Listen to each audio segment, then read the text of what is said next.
Hello guys, అందరూ ఎలా ఉన్నారు? సో మేమైతే మా క్యాట్ గన్ తీసుకొని స్పాక్ అయితే వచ్చేసాం. వాడికి నెయిల్స్ చాలా పెద్దవైపోయినాయి, మాటి మాటికి గిచ్చేస్తున్నాడు. సో తీయించేద్దామని చెప్పి తీసుకొచ్చాము.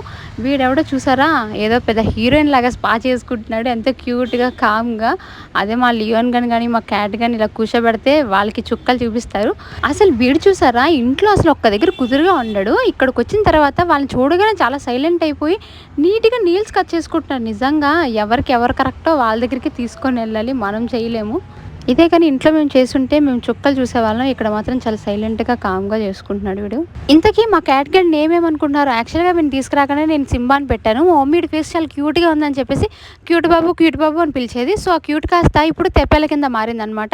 ఎందుకంటే మా ఇంట్లో పాలు మరగబెట్టుకునే తెప్పాల వీడి ఫేస్ సేమ్ ఒకేలా ఉంటుంది. అందుకని మా మమ్మీ వీడి మీద ఎప్పుడైనా కోపం వస్తే ఎవరో తెప్పాల మొహమోడా అని తిడుతుంది అనమాట. నిజంగా చెప్పండి, వీడి ఫేస్ నిజంగా తెప్పాలలాగే ఉంది కదా, రౌండ్గా క్యూట్గా.